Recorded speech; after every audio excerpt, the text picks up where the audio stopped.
بلغنا رسوله النبي الأمين المتين المكين المبين الكريم ونحن على ذلك لمن الشاهدين والشاكرين والحمد لله رب العالمين.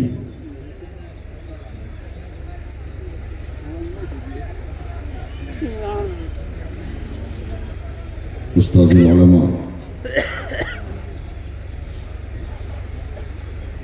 فقیہ اعظم خلیفہ حضور تاج الشریعہ، ٹینشن کوئی نہیں،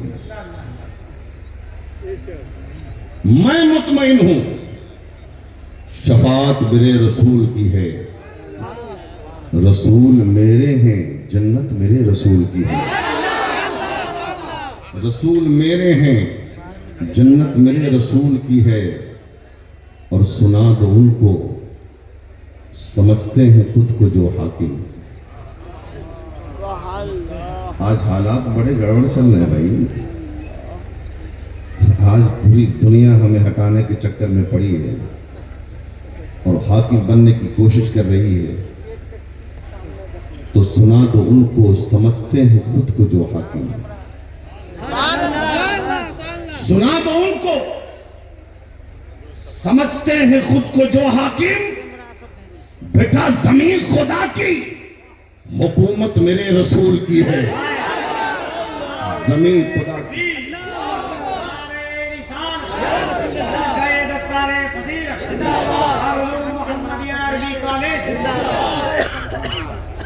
زمین خدا کی، حکومت میرے رسول کی ہے، اور یہاں پہ اپنے پرائے میں کوئی فرق نہیں. یہاں پہ اپنے پرائے میں کوئی فرق نہیں.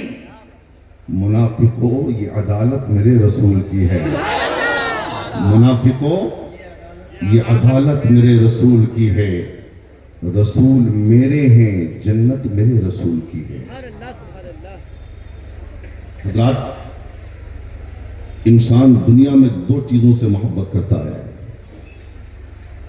سب سے زیادہ محبت دو چیزوں سے انسان کو ہوتی ہے. ایک مال سے محبت کرتا ہے اور ایک اولاد سے محبت کرتا ہے. مال سے محبت کرنے کا حال یہ ہے کہ صبح سے لے کے شام تک اور شام سے لے کے صبح تک مال کمانے کی کوشش کرتا رہتا ہے.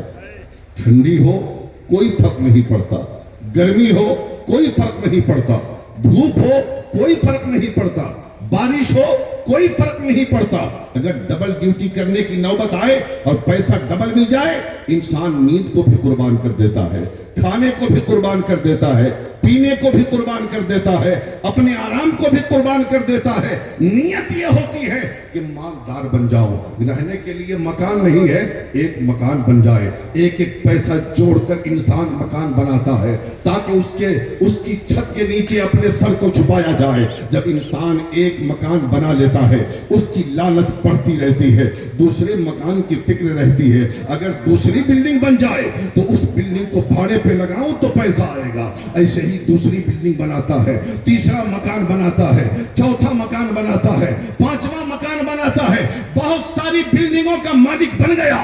دولت آتی رہی، لالچ بڑھتی رہی، دولت آتی رہی، لالچ بڑھتی رہی. نتیجہ یہ نکلتا ہے جب مکان کا معاملہ ختم ہوتا ہے، اب سوچتا ہے چلنے کے لیے تو ایک چھوٹی سی ایک ٹوٹی ہوئی سائیکل ہے نا، اب ایک گاڑی خرید لیا جائے. ایک گاڑی خریدتا ہے تاکہ اس سے سفر کیا جائے. دل میں ایک خیال پیدا ہوتا ہے تھوڑی سی محنت کر لو، دوسری گاڑی خریدو گے. شادی بیاہ کے موقع پر اسے اگر بھاڑے پہ چلا دیا جائے تو بہت سارے پیسے آئیں گے، بہت ساری دولت جمع ہوگی. ایک گاڑی خریدا، صبر نہ ہوا، دوسری خرید لیا، صبر نہ ہوا، تیسری خرید لیا، اطمینان نہ ہوا، چوتھی پانچویں خرید لیا، بہت ساری گاڑیوں کا مالک ہو گیا. اب دولت کا انبار لگتا جا رہا ہے. ایسے ہی زمین اور پلاٹ خریدنے پہ آ گیا.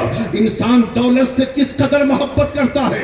ایک نمازی ہے, صبح ایک نمازی ہے, ظہر مسجد میں پڑھتا ہے, عصر مسجد میں پڑھتا ہے, مغرب مسجد میں پڑھتا ہے, عشاء مسجد میں پڑھتا ہے. ٹھیک دسمبر جنوری کی ٹھنڈی ہے, بہت جاڑا ہے. امام صاحب نے پوچھ دیا, میاں فجر میں کیوں نہیں آتے ہو؟ ظہر تو تمہاری مسجد میں ہوتی ہے, عصر تو تمہاری مسجد میں ہوتی ہے, ظہر مغرب کی نماز تو مسجد میں پڑھتے ہو, عشاء کی نماز تو مسجد میں پڑھتے ہو, لیکن فجر میں کہاں غائب رہتے؟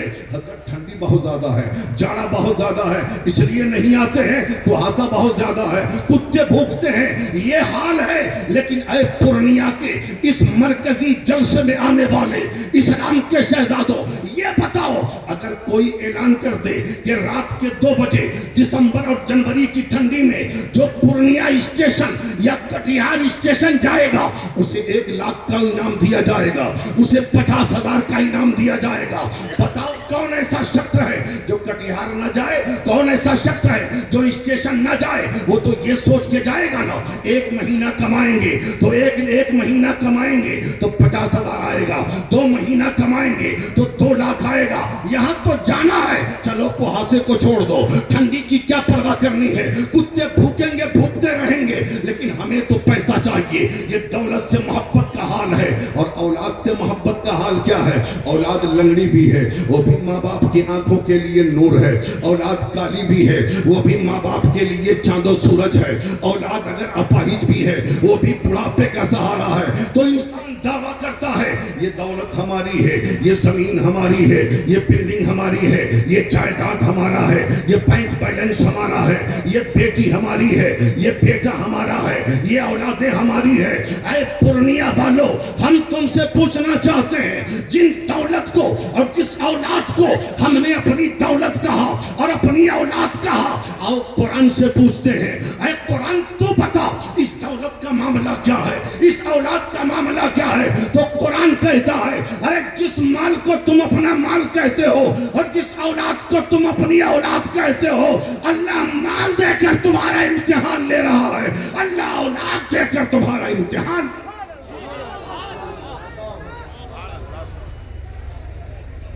اللہ دولت دے تو تکبر مت کرنا, اللہ مال والا بنائے تو کبھی غرور مت کرنا. رب نے دولت دیا ہے وقت مقررہ کے لیے, رب جب چاہے گا تم سے تمہاری دولت لے لے گا. اولاد دیا ہے, یہ دولت کام آنے والی نہیں. اور آج کے ماحول میں جن کے پاس دولت ہوتی ہے وہ سینہ چوڑا کر کے, سینہ تان کے چلتا ہے کہ ہمیں کیا کمی ہے. پورنیہ میں ہمارے پاس 10 بلڈنگ ہے, بے شمار گاڑیاں میرے پاس, آلو اولاد کی کمی نہیں. زمانہ ہمارا کیا بگاڑ لے گا؟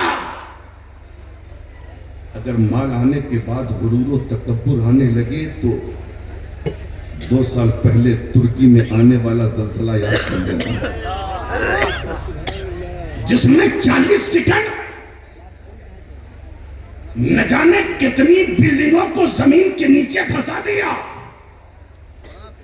کتنی گاڑیاں برباد ہو گئی, کتنی جانیں تلف ہو گئی.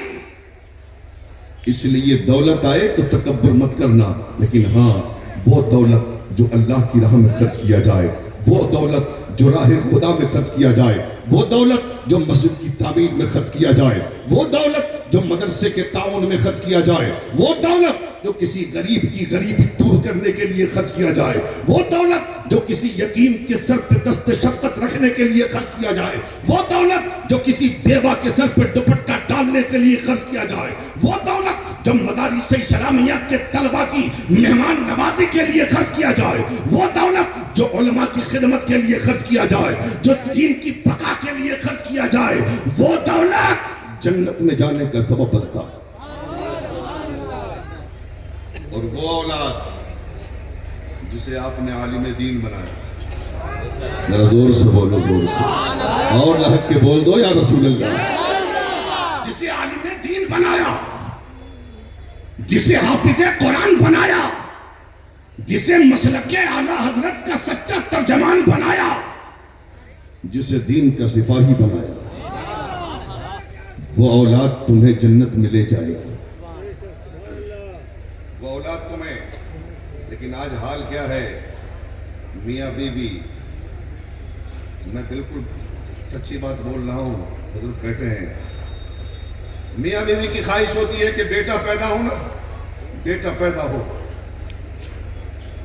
ذہین ہو، سالم الاعضاء ہو، ہر اعتبار سے صحیح ہے، تو وہ اس کو کانوینٹ میں، اسکول میں، کالج میں بھیج کر ڈاکٹر بنانے کی نیت کرتے ہیں، انجینئر بنانے کی نیت کرتے ہیں، پروفیسر بنانے کی نیت کرتے ہیں۔ ایسا ہے کہ نہیں؟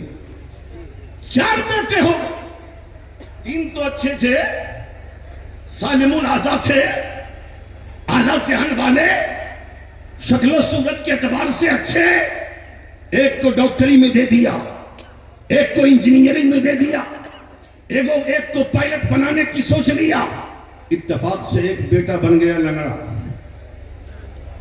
ایک پیر کا اپاہج، غبی الذہن۔ بیوی پریشان ہے کہ کرے کیا؟ شوہر نے کہا ٹینشن کیا لیتے ہو، دارالعلوم محمدیہ ہے نا، دارالعلوم محمدیہ ہے، مفتی زبیر صاحب قبلہ کے پاس جائیں گے، ہم کیوں جھیلے، مولوی جھیلے۔ اعلیٰ ذہن والے کو اسکول، کالج، یونیورسٹی میں بھیج کر اعلیٰ تعلیم دلوانے والا، اور لنگڑا بیٹا کو تم نہ جھیلو، مولوی جھیلے، بھیج دو مدرسے میں، بھیج دو مدرسے میں، بھیج دیا حافظ قرآن بننے کے لیے۔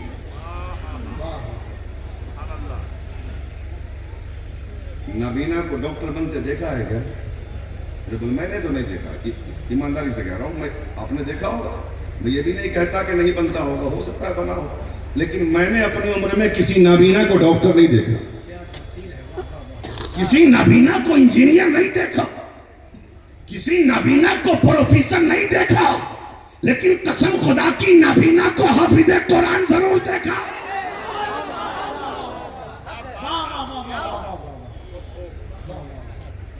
تمہارا جنازہ رکھا ہے، ایک بیٹا ڈاکٹر، ایک بیٹا انجینئر، ایک بیٹا پروفیسر، سب پیچھے کھڑے ہیں۔ جسے حقیر سمجھ کر بجھا دیا تم نے، وہی چراغ جلیں گے تو روشنی ہوگی۔ ڈاکٹر نے پیسہ کما کے دیا، انجینئر نے پیسہ کما کے دیا، پروفیسر نے پیسہ کما کے دے دیا، لیکن جب اخروی زندگی کی بات آئی، ڈاکٹر خاموش، انجینئر خاموش، پروفیسر خاموش، پائلٹ خاموش۔ ارے وہی بیٹا جسے تو نے اپاہج سمجھ کر دارالعلوم محمدیہ کے حوالے کیا تھا کہ یہ کسی کام کا نہیں ہے، آج وہی بیٹا ہاتھ اٹھا کے مغفرت کی دعا کر رہا ہے۔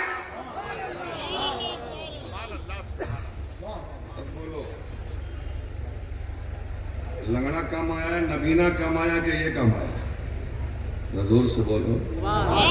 اور ایک بات اور سنو نا، آپ نابینا کو لے کے جاؤ گے کالج میں، قبول نہیں کرے گا کالج، کبھی اس ذہن کو لے کے جاؤ گے کالج، یونیورسٹی، اسکول، یہ قبول نہیں کرے گا، یار یہ پاہج کے کون درد سر لینے والا ہے، ٹھیک ہے؟ سائنس اتنا ترقی کر گیا، لیکن آج بھی سائنس تمہارے نابینا کو قبول نہیں کر رہا ہے۔ ذرا زور سے بول دو اور پیار سے، یا رسول اللہ۔ لیکن دیکھ مصطفیٰ کی نوری چادر، مصطفیٰ کی نوری چادر دیکھ کہ آج 14 صدیاں گزر جانے کے بعد بھی مصطفیٰ کی نوری چادر تیرے نبینا کو سنبھال رہی ہے اور تمہیں تسلی دے رہی، گھبرانا مت۔ ارے جس تمہارے بچے کو کوئی قبول کرے چاہے نہ کرے، لیکن مصطفیٰ کا ادارہ ضرور قبول کرے گا۔ لیکن آج حال کیا ہے، کوئی اپنے بچے، ابھی مولانا مصطفی صاحب کی تقریر ہوئی، بڑا اچھا خطاب ہوا ان کا، کوئی اپنے بچے کو، انہوں نے کہا نا کہ کوئی امیر آدمی اپنے بچے کو ڈاکٹر مولانا نہیں بنانا چاہتا، حافظ نہیں بنانا چاہتا، قاری نہیں بنانا چاہتا، دین کا سپاہی نہیں بنانا چاہتا. وجہ معلوم ہے آپ کو؟ وجہ کیا ہے پتہ ہے؟ صرف ایک وجہ، صرف ایک وجہ. وہ جانتا ہے کہ مولانا بنے گا، حافظ بنے گا، مدرسے میں پڑھائے گا قرآن، یا تو مسجد میں جا کے امامت کرے گا، تو ہر صورت میں 7,000 8,000 10,000 کی تنخواہ ہوگی. آج کے مہنگائی کے دور میں یہ 8,000 10,000 تنخواہ میں ہونا کیا ہے؟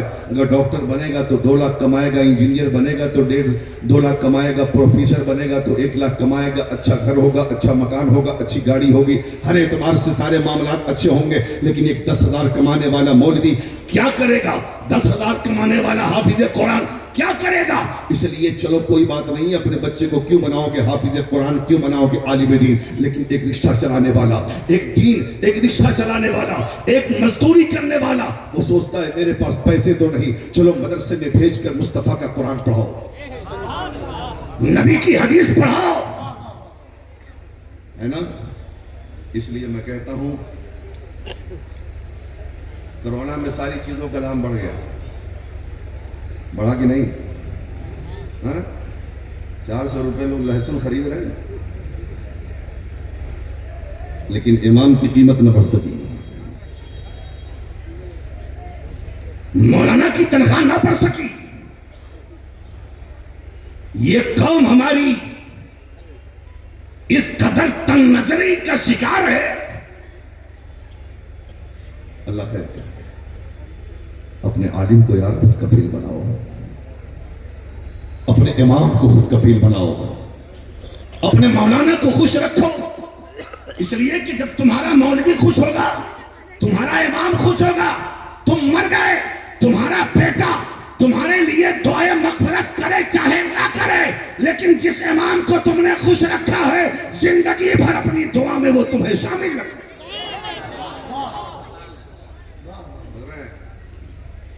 اور ایک اور بات کہتا ہوں، اپنے بچے کو دیندار بناؤ. یہ نہیں کہتا کہ ڈاکٹر مت بناؤ، بناؤ نا بھائی، ڈاکٹر بھی بناؤ، انجینئر بھی بناؤ، پروفیسر بھی بناؤ، حافظ قرآن بھی بناؤ، عالم دین بناؤ، لیکن ڈاکٹری کے ساتھ اپنے بچے کو دیندار بناؤ، انجینئرنگ کے ساتھ اپنے بچے کو دیندار بناؤ، پروفیسری کے ساتھ اپنے بچے کو دیندار بناؤ، دنیاوی تعلیم کے ساتھ اپنے بچے کو مصطفیٰ کا دین سکھاؤ، مصطفیٰ کی شریعت سکھاؤ، مصطفیٰ کا قرآن سکھاؤ، مصطفیٰ کی حدیث سکھاؤ. اور پلٹ کے ایک اور خاص جملہ دے دوں، اپنے بچے کو صرف دیندار مت بنانا، اپنے بچے کو عاشق رسول بناؤ، اپنے بچے کو عاشق رسول بناؤ. اس لیے کہ نہ جانے کتنے ڈاکٹر گمراہ ہو گئے، انجینئر گمراہ ہو گئے، پروفیسر گمراہ ہو گئے، پائلٹ گمراہ ہو گئے، مولوی گمراہ ہو گیا، پیر گمراہ ہو گیا، محقق گمراہ ہو گیا، مصنف گمراہ ہو گیا، پروفیسر گمراہ ہو گیا. لیکن جب ڈاکٹری کے ساتھ تیرا بیٹا عاشق رسول بنے گا تو کہیں بھی جائے گا اس کے ایمان و عقیدے کا سودا نہیں ہوگا. اپنے بچے کو عاشق رسول بناؤ. اور یہی سب سے بڑی بات ہے. اب کہو گے کہ مولانا اتنا آسان ہے عاشق رسول بنانا؟ میں کہوں گا ہاں آسان ہے، اگر سوچ لو تو. اگر سوچ لو تو اپنے دل کو نبی کا مدینہ بنانے کے لیے سوچ لو تو پھر مشکل نہیں ہے. سوچ لو کہ ہمیں اپنا رشتہ مصطفیٰ سے مضبوط کرنا ہے. ایک صاحب کہنے لگے کیسے بنائیں گے اپنے بچے کو عاشق رسول؟ ہم نے کہا اپنے بچے کو درود پاک کا عادی بناؤ، مصطفیٰ پر سلام پڑھنے کا عادی بناؤ. بچپن سے درود پڑھنا سکھاؤ، بچپن سے نعت پڑھنا سکھاؤ، بچپن سے سلام پڑھنا سکھاؤ، بچپن سے دینداری سکھاؤ. نتیجہ یہ نکلے گا جب وہ ہوش میں آئے گا نا اس کا سینہ مصطفیٰ کا مدینہ ہو. اور جب دیندار بنے گا، عاشق رسول بنے گا، جب تک زمین پہ رہے گا اس کے عشق کا چرچا ہوگا. اگر عشق کی بھیک لینی ہے تو چلو بریلی کے امام احمد رضا کے پاس، چلو غریب نواز کی بارگاہ میں، چلو مخدوم اشرف جہانگیر سمنانی کی بارگاہ میں، چلو علاؤ الحق پنڈوی کی بارگاہ میں، چلو محبوب الہی کی بارگاہ جس کا عشق سلامت ہے اس کی ساری چیزیں سلامت ہیں. عاشق بنو، عاشق بنو. سن رہے ہو آپ؟ گھبرا تو نہیں رہے؟ آپ سن رہے ہو؟ ذرا زور سے بول دو نا، ذرا محبت سے بولو یا رسول اللہ. عاشق رسول بنو. جب عشق کی بات آئی ہے نا تو ایک بات مجھے یاد آ رہی ہے، سن لو شاید کہ زندگی میں کبھی کام آ جائے. ایک کتاب ہے درود شریف کی جس کا نام ہے دلائل الخیرات شریف. کیا نام ہے؟ کیا نام ہے؟ اگر زندگی وفا کرے، اللہ توفیق دے تو مارکیٹ سے اس کتاب کو خریدنا، دینی کتاب سے، اور پھر اس کتاب کو زندگی میں کم سے کم ایک بار پڑھ لینا. ایک بار پڑھ لینا. سلسلہ چشتیہ کے بزرگ آج بھی اس کتاب کو بطور وظیفہ پڑھتے ہیں اور اس کی تلاوت کرتے. اور بزرگوں نے فرمایا اگر تمہارے پاس پریشانی ہے، اگر بیمار ہو شفا نہیں مل رہی ہے، اگر بے روزگار ہو روزگار سے نہیں لگ رہے ہو، اگر بے اولاد ہو، اگر کوئی تمہاری نیک جائز تمنا پوری نہیں ہو رہی ہے، کسی بابا کی تعویذ سے لینا دینا نہیں ہے. کسی بابا کی تعویذ کے چکر میں مت پڑنا، اس لیے کہ یہ تعویذ تمہاری قسمت کا فیصلہ نہیں کر سکتے. اس کتاب کو ایک ہفتہ میں پڑھو اور اس کے بعد اس کتاب کے وسیلے سے اپنے رب کی بارگاہ میں دعا کرو، اللہ درود پاک کی برکت سے تمہاری دعا قبول. اس کتاب میں 800 درود پاک ہے. کتنے ہیں؟ بولو کتنے ہیں؟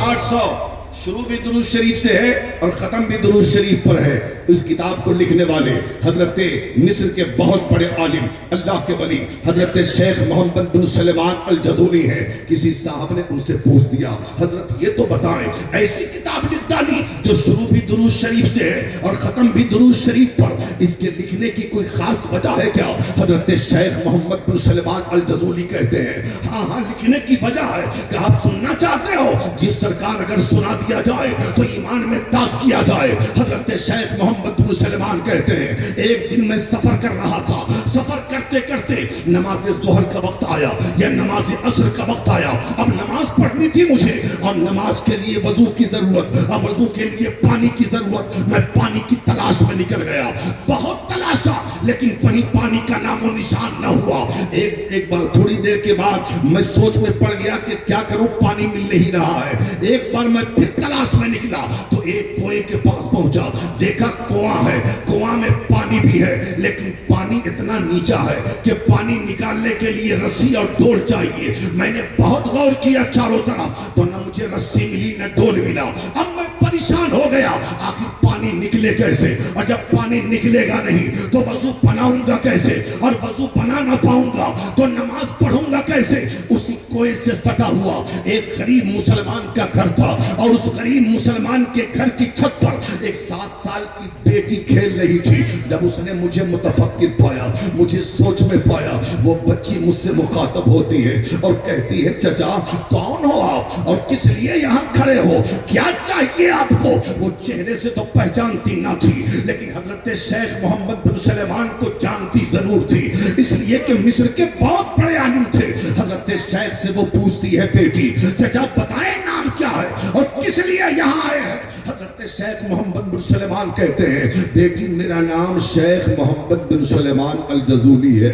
کہا اچھا آپ ہی شیخ محمد بن سلیمان الجزولی ہیں جن کے علم و فضل کا چرچا مصر کی شاہراہوں پر ہے، جن کی ولایت کا چرچا مصر کی گلیوں میں ہے، جن کے تقوی اور طہارت کی کہانیاں مصر کے باشیوں کی زبان پر ہے. آپ ہی ہیں؟ کہا بیٹا میرا ہی نام محمد بن سلیمان الجزولی ہے. کہا یہ بتائیں کہ یہاں کھڑے کیوں ہیں اور کیا سوچ رہے ہیں. وہ کہتے ہیں بیٹی وضو کرنا ہے، وضو کے لیے پانی چاہیے.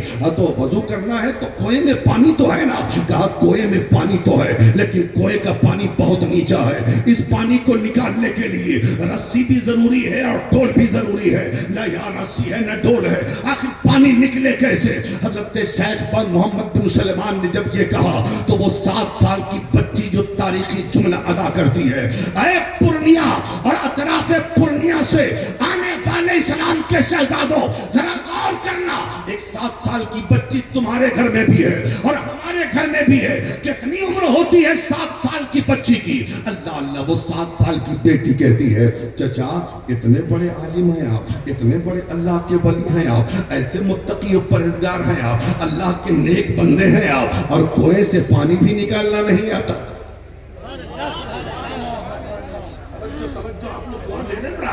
کنویں سے پانی بھی نکالنا نہیں آتا. حضرت شیخ کہتے ہیں میں نے سوچا کہ بچی نے سمجھا نہیں، میں نے کہا بیٹا پانی تو نکلتا نا، لیکن رسی ڈول ہوتے تب تو پانی نکلتا نا، یہاں رسی بھی نہیں ڈول بھی نہیں، پانی نکلے کیسے؟ تو وہ 7 سال کی بچی کہتی ہے چچا میں بتاتی ہوں بغیر رسی ڈول کے پانی کنویں سے نکلتا کیسے؟ میں بتاتی ہوں بغیر رسی ڈول کے کنویں سے پانی نکلتا کیسے ہے. حضرت شیخ محمد بن سلمان کہتے ہیں وہ بچی چھت سے نیچے کو نہ آئی، بلکہ اس نے اپنا چہرہ تھوڑا سا جھکایا کنویں کی طرف، اور جھکانے کے بعد اس نے کنویں کے اندر تھوک دیا. جو ہی اس کا لعاب، اس کا تھوک کنویں میں پڑتا ہے، میری نظر نے دیکھا جو پانی بہت نیچا تھا اس کے تھوک کی برکت سے اس کنویں کا پانی اوپر سے جاری ہو گیا، فوارہ بن کے باہر نکلنے. چچا دیکھیے کنویں سے پانی ایسے نکلتا ہے، زور سے. اب تو حضرت شیخ کہتے ہیں میں سوچ میں پڑ گیا، ایک طرف اس کی عمر دیکھتا ہوں، دوسری طرف اس کا کارنامہ، ایک طرف اس کی عمر دیکھتا ہوں، دوسری طرف اس کی یہ کرامت کہ اس کے لعاب میں اتنی برکت اللہ نے کیسے دے دی کہ اس نے تھوکا اور کنویں کا پانی اپنے آپ اوپر آ گیا. اب وہ پوچھتے ہیں بیٹی یہ بتا دے، میں وضو تو بنا لوں گا لیکن یہ بتا دے کہ تجھے اتنا اونچا مقام ملا کیسے؟ وہ کہتی ہے چچا اتنے بڑے عالم ہیں آپ اور آپ یہ بھی نہیں جانتے. کہا بیٹی بتا. تو بیٹی کہتی ہے 7 سال کی چچا میری چھوٹی عمر مت دیکھیے، میرا بڑا وظیفہ دیکھیے. میری چھوٹی عمر مت دیکھیے، میرا بڑا وظیفہ دیکھیے. بیٹی کون سا وظیفہ؟ کہا جب میں پیدا ہوئی اور میں اپنی ماں کا دودھ پیتی تھی تو میری ماں دودھ پلانے کے درمیان مصطفیٰ پر درود پڑھتی تھی. مصطفیٰ پر درود پڑھتی تھی اور میں سن سن کر مصطفیٰ پہ درود اپنے ماں کا دودھ پیتی تھی. جب میں نے دودھ چھوڑ دیا اور میں عقل و خرد کی، اب جب مجھے عقل آئی، سوچ و سمجھ آئی، تو میری ماں نے مجھے درود پڑھنا سکھایا، مجھے میری ماں نے سلام پڑھنا سکھایا. ماں نے کہا بیٹی اگر تم نبی پر درود پڑھو گی نا اللہ بہت بڑا انعام دے گا، مصطفیٰ پر سلام پڑھو گی اللہ تمہیں بہت بڑا انعام دے گا، نبی سے رشتہ مضبوط کرو گی اللہ تمہیں جنت عطا فرمائے گا. میری ماں نے مجھے اتنا بتایا مدینے والے کے تعلق سے کہ مجھے اپنے آقا سے ایسی محبت ہو گئی اور میں نے درود ایسے پڑھنا شروع کیا کہ صبح ہوتی ہے تو نبی پر درود، دوپہر ہے تو نبی پر درود، شام ہے تو نبی پر درود، رات ہے تو نبی پر درود. زندگی کا ہر لمحہ مصطفیٰ پر درود پڑھنے میں گزرتا ہے، جس کی برکت یہ ہوئی کہ اللہ نے میرے لعاب میں وہ برکت رکھی کہ آج نتیجہ آپ کے سامنے ہے. یہی میرا وظیفہ ہے کہ میں مصطفیٰ پر درود پڑھوں.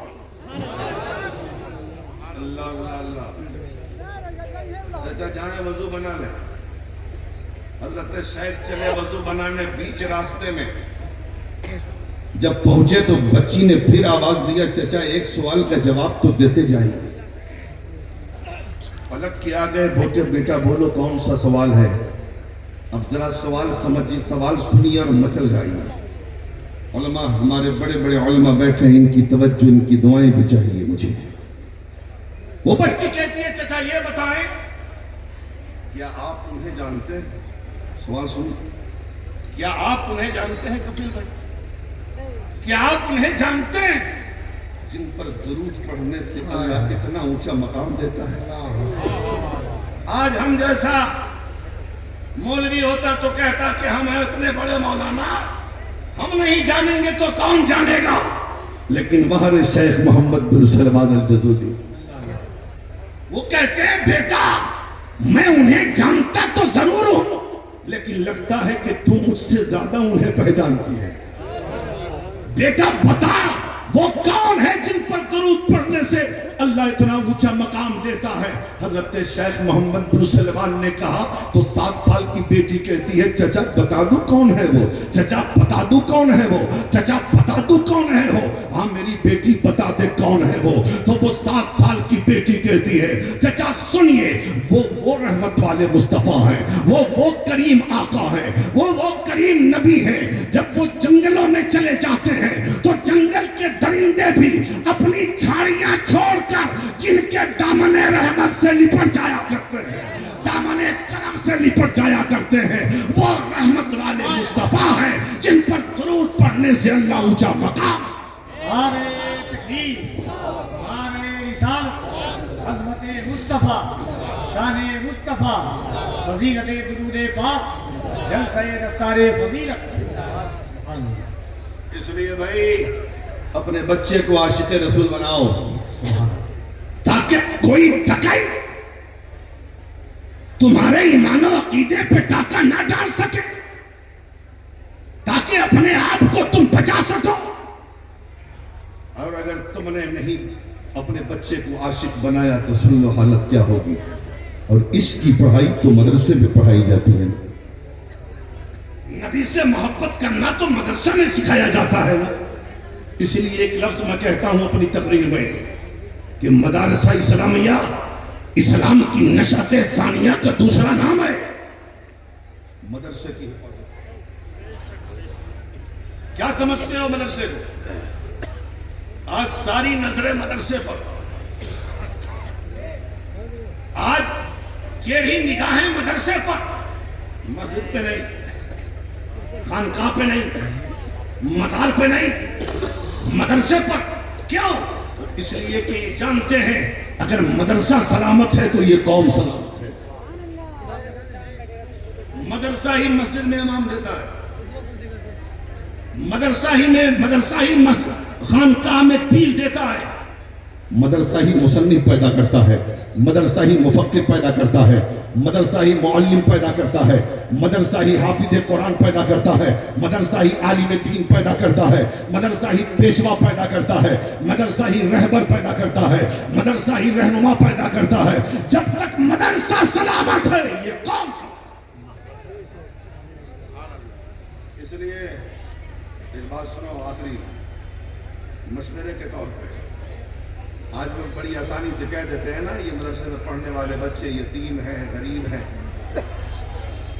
اور مدارس اسلامیہ کے ذمہ دارانوں سے بھی میں کہوں گا بڑی معذرت کے ساتھ ہاتھ جوڑ کے کہ آپ نے بھی مدرسے پہ ظلم کیا ہے۔ رمضان کے اشتہار میں جو آپ اپنی نکالتے ہیں یہاں غریب، نادار، یتیم، پریشان حال بچے پڑھتے ہیں، کون کہتا؟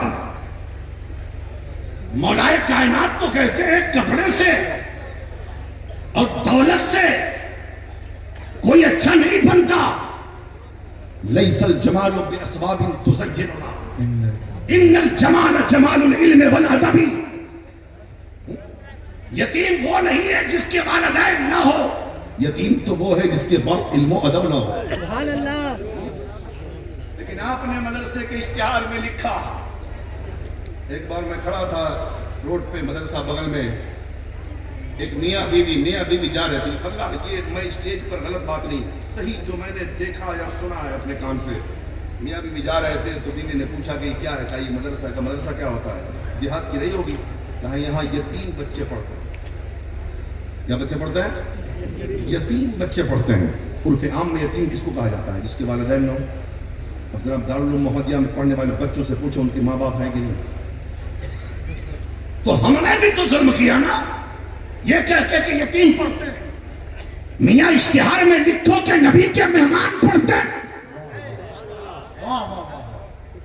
نبی کے مہمان پڑھتے ہیں، اور نبی کے مہمانوں کے لیے دو گے تو تمہارا احسان نہیں ہے، نبی کا مہمان لے لے، یہ نبی کے مہمان کا ہے، یہ نبی کے مہمان کا احسان ہے۔ سن لو، ہر شخص کو اپنے مہمان سے محبت ہوتی ہے، مصطفیٰ کو اپنے مہمان سے محبت نہیں ہوگی۔ اس لیے میں ایک بات کہتا ہوں اپنی قوم سے، اگر دعائیں قبول نہیں ہوتی